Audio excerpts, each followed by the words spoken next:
Shark tank India season 2। Bharat पे के को फाउंडर अश्नीर ग्रोवर बाहर तो वही नए शार्क कार देखो के फाउंडर अमित जैन अंदर। तो आखिर हैं कौन ये अमित जैन, कैसे उन्होंने कार देखो को एक यूनिकॉर्न बनाया और अपनी जर्नी में उन्हें किन किन प्रॉब्लम से गुजरना पड़ा, सब कुछ जानेंगे आज के इस वीडियो में। बेसिकली अमित जैन का जन्म जयपुर राजस्थान में हुआ था। उन्होंने अपनी स्कूल की पढ़ाई सेंट जेवियर्स स्कूल से की और फिर IIT दिल्ली से बीटेक पूरा करके 1999 में उन्होंने टाटा कंसल्टेंसी सर्विस यानी कि TCS में जॉब करना स्टार्ट कर दिया।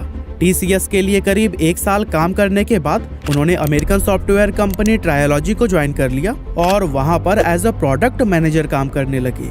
लेकिन 2006 में उनके पिता को कैंसर की बीमारी हो गई, जिसकी वजह से मजबूरी में उन्हें जॉब छोड़कर वापस इंडिया आना पड़ा और फिर भारत आकर उन्होंने अपना खुद का बिजनेस शुरू करने का मन बनाया। वैसे अमित के पिता सेमी प्रेशियस जेम स्टोन्स का अच्छा खासा बिजनेस चलाते थे, लेकिन इस बिजनेस में उनका मन नहीं था। जेम स्टोन्स बोले तो वही रत्न जो हमें एस्ट्रोलॉजर्स पहनने की सलाह देते हैं। अब कुछ नया शुरू करने के सोच से आगे बढ़ते हुए अमित ने अपने भाई अनुराग जैन के साथ मिलकर जयपुर में ही गिरनार सॉफ्ट नाम से एक सॉफ्टवेयर कंपनी की शुरुआत की। वैसे बात करें अमित जैन के भाई अनुराग की, तो उन्होंने भी IIT दिल्ली से ही बीटेक की पढ़ाई कंप्लीट की थी और इसके बाद उन्होंने कई सारे रेप्यूटेड कंपनीज में भी काम किया। लेकिन फिर अपनी कंपनी गिरनार सॉफ्ट को आगे ले जाने के लिए अमित और अनुराग दोनों ने खूब मेहनत की, लेकिन बहुत कोशिश करने के बाद भी इस कंपनी को स्टार्ट करने के सिर्फ 1 साल के अंदर उन्हें भारी नुकसान का सामना करना पड़ा। यहाँ तक कि उनकी वो कंपनी दिवालिया होने के कगार पर आ चुकी थी। लेकिन अब टाइम था दोनों भाइयों की लाइफ के सबसे बड़े टर्निंग पॉइंट की। एक्चुअली हुआ ये कि 2008 के दौरान अमित और अनुराग दिल्ली के एक ऑटो एक्सपो को विजिट करने पहुंचे और बस यहीं से उन्हें एक नया बिजनेस शुरू करने का आइडिया आ गया। ऑटो एक्सपो से आने के बाद कुछ महीने उन्होंने मार्केट रिसर्च में बिताए और फिर 2008 में दोनों भाइयों ने एक साथ ही मिलकर कार देखो कंपनी को शुरू किया। उनकी इस कंपनी के लिए शुरुआत का समय काफी अच्छा रहा, जहां देखते ही देखते पहले 2 साल के अंदर ही कंपनी अच्छे खासे प्रॉफिट में आ गई। लेकिन अब सवाल ये आता है कि अमित ने कार देखो की आखिर शुरुआत क्यों की। तो दोस्तों कहते हैं ना कि जो भी कंपनी लोगों की किसी बड़ी प्रॉब्लम को सॉल्व करती है वो मार्केट में बहुत तेजी से आगे बढ़ जाती है, और ठीक यही काम कार देखो ने भी किया। एक्चुअली अमित जैन ने देखा कि इंडियन ऑटोमोबाइल मार्केट में ऐसी कई सारी प्रॉब्लम्स हैं जिन्हें की कोई सॉल्व ही नहीं कर रहा।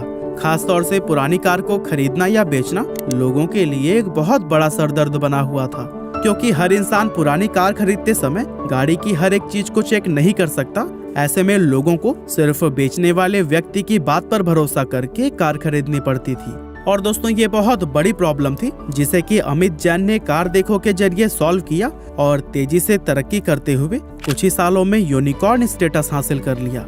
आज अगर आपको कोई भी नई या पुरानी कार खरीदनी या बेचनी हो तो इसके लिए आपको कहीं भी और जाने की जरूरत नहीं है, क्योंकि कार देखो ने कार को खरीदना ऑनलाइन शॉपिंग की तरह आसान बना दिया है। और सिर्फ कार खरीदना या बेचना ही नहीं, बल्कि कार देखो पर कार से रिलेटेड किसी भी सामान या सर्विस को आप इंटरनेट के जरिए बड़े ही आसानी से पा सकते हैं। इनके इस प्लेटफॉर्म की सबसे बड़ी खासियत ये है कि यहाँ पर आप कार्स के प्राइस और फीचर्स को कंपेयर कर सकते हैं और यूजर रिव्यू पढ़कर अपने लिए एक बेस्ट कार चुन सकते हैं। अब आपके मन में ये सवाल तो जरूर आ रहा होगा कि कार देखो कोई ऐसा काम तो नहीं करती जिसे कि कोई और कंपनी कॉपी ना कर सके, तो फिर क्या ऐसी वजह है कि इस इंडस्ट्री में कंपनी का कोई मुकाबला नहीं। असल में दोस्तों कार देखो ने ऐसे कई सारे काम किए हैं और अभी कर भी रही है जो कि इस कंपनी को यूनिक बनाते हैं। तो चलिए एक एक करके उन सभी रीजंस के बारे में जानते हैं जिनकी बदौलत आज इस कंपनी की वैल्यूएशन $1.2 बिलियन को क्रॉस कर चुकी है। नंबर 1, कार देखो एक ऐसे बिजनेस को इंटरनेट पर लाया जो कि पूरी तरह से ऑफलाइन बेस्ड थी, और इस कंपनी ने ही पहली बार भारत में कार जैसी चीजों को वर्चुअली खरीदना और बेचना सिखाया। नंबर 2, कंपनी ने हमेशा से ही कस्टमर सर्विस पर सबसे ज्यादा ध्यान दिया और अपना पूरा फोकस उनके प्रॉब्लम्स को सॉल्व करने पर लगाया, जिससे कि उनकी माउथ टू माउथ मार्केटिंग काफी तेजी से हुई और कार देखो बहुत जल्दी लोगों तक पहुंच गया। नंबर 3, कार देखो वॉइस वर्चुअल असिस्टेंट के साथ साथ कस्टमर को 360 विजुअल्स के जरिए कार की टेक्निकल इंफॉर्मेशन और फीचर्स की जानकारी देता है, जो कि हर एक कस्टमर को उसकी जरूरत के हिसाब से एक सही डील चुनने में काफी मदद करता है। वैसे इन सब चीजों के अलावा कार देखो के फाइनेंशियल स्ट्रक्चर की अगर बात करें तो इस समय कंपनी का हेडक्वार्टर जयपुर में है और पिछले साल यानी कि फाइनेंशियल ईयर 2021 में इसका रेवेन्यू 108 मिलियन डॉलर्स यानी करीब 885 करोड़ रुपए रहा था। इसके अलावा 2021 तक कंपनी की टोटल फंडिंग 497.5 मिलियन डॉलर्स और एस्टिमेटेड वैल्यूएशन 1.2 बिलियन डॉलर्स के करीब थी।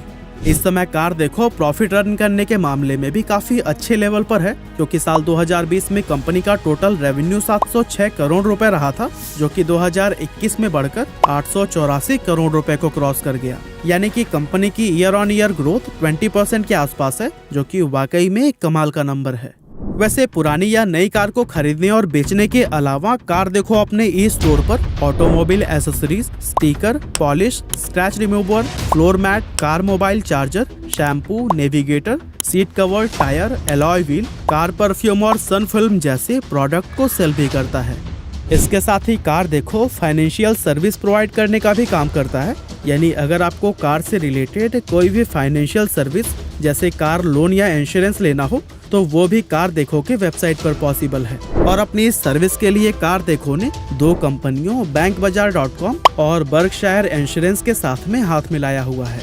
और दोस्तों कार देखो के स्ट्रेटेजी आम लोगों के साथ साथ इन्वेस्टर्स को भी काफी पसंद आते हैं और यही वजह है कि गूगल कैपिटल, टाइबॉर्न कैपिटल, हिल हाउस कैपिटल, HDFC बैंक्स और टाइम्स इंटरनेट जैसी बड़ी और फेमस कंपनियों के साथ साथ रतन टाटा ने भी इस कंपनी में इन्वेस्ट किया हुआ है। कार्स के अलावा कार देखो के और भी कई सारे बिजनेसेस हैं, जिसमें बाइक देखो, प्राइस देखो और मोबाइल देखो का नाम शामिल है। इस समय कंपनी के फाउंडर अमित जैन की नेटवर्थ 360 मिलियन डॉलर्स के करीब है और उन्हें इंडिया के मोस्ट सक्सेसफुल एंटरप्रेन्योर्स में शुमार किया जाता है। और यही वजह है कि अब पूरा देश उन्हें शार्क टैंक इंडिया के दूसरे सीजन में अश्नीर ग्रोवर की जगह पर देखने वाला है।